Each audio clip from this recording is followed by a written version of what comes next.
लिरखौ बिथांमोना जेबो मावाखै होनना बुङो बै बड'लेण्ड इउनिभारसिटिया सोर लुआ बैयाव थानाय CIT खौ सोर लुआ बड'लेण्ड इउनिभारसिटि CIT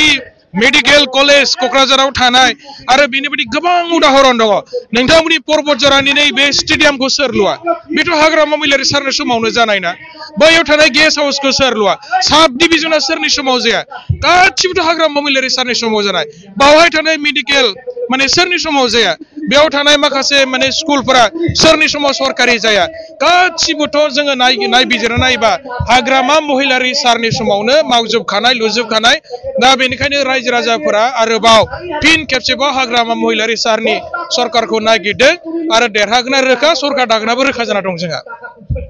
दिनै पर्बतजरा जिल्ला BPF दलनि लाइमोन आरो लोगोसे BPF नि फरायसा आफाद BSU नि मोननैबो आफादनि दिनै बावहाय जोङो मिटिं लेंदों आरो बे मिटिङाव जोङो गोबां खोथाफोरखौ लानानै जोङो सावरायनाय जादों जे फैबाय थानाय समाव BPF दोलोआ माबोरै देरहानांगौ आरो जोङो लाइमोन BPF हिसाबै जोङो मा खामानि मावनांगौ बे खोथाफोरखौ लानानै दिनै बेवहाय गुवारै सावरायनाय जादों आरो जोङो सानो पर्बतजरायाव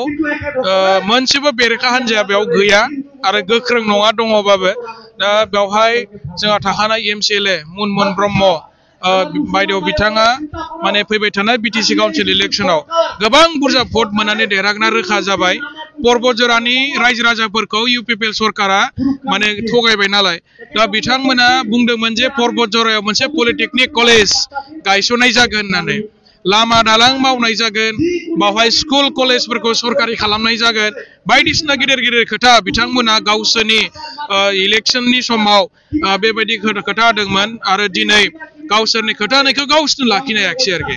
दा थगायथारबाय नालाय दा बिथांमोना बेबायदि पलिटेकनिक कलेजखौ गायसननो थाखायथ' समानो गैला माला गायसनबावगोन गावसोरनि सरकारनि 5 बोसोर जानोसै 3 मासनि उनाव इलेक्शन फैगासिनो दङ दा बेनिखायनो रायजो राजा बिथांमोना बिसोरनि बेबायदि थगायनायखौ माने दुखु मोनदों गाज्रि मोनदों आरो मालाबाबो UPPL नो रायजो राजाफ्रा दिनै भट होनाय नंला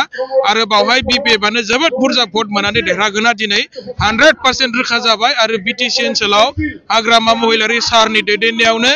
माने सरकारा जानो थांगासिनो दङ BPF आ 25टानि बारा MCLA देरहानानै सरकार दागोन फैबाय थानाय 2025 मायथाइयाव आरो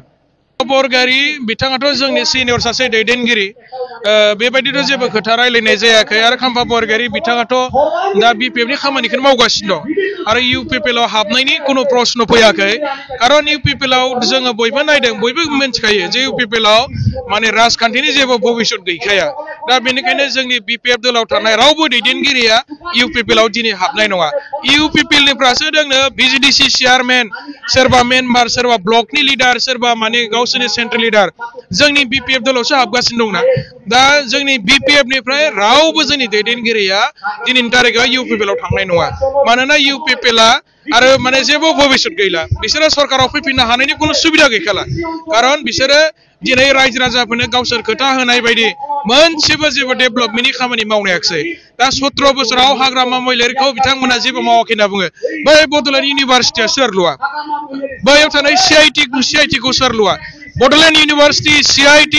मेडिकेल कलेज क'क्राझाराव थानाय आरो बेनि बायदि गोबां उदाहरन दङ नोंथांमोननि पर्बतजरानि नैबे स्टेडियामखौ सोर लुआ बेथ' हाग्रामा महिलारि सारनि समावनो जानाय ना बैयाव थानाय गेस्ट हाउसखौ सोर लुआ साब डिभिजना सोरनि समाव जाया गासिबोथ' हाग्रामा महिलारि सारनि समाव जानाय बावहाय थानाय मेडिकेल माने सोरनि समाव जाया बेयाव थानाय माखासे माने स्कुलफोरा सोरनि समाव सरकारि जाया गासिबोथ' जोङो नायबिजिरना नायबा हाग्रामा महिलारि सारनि समावनो मावजोबखानाय लुजोबखानाय दा बेनिखायनो रायजो राजाफोरा आरोबाव फिन खेबसेबाव हाग्रामा महिलारि सारनि सरकारखौ नागिरदों आरो देरहागोना रोखा सरकार दागोनाबो रोखा जाना दं जोंहा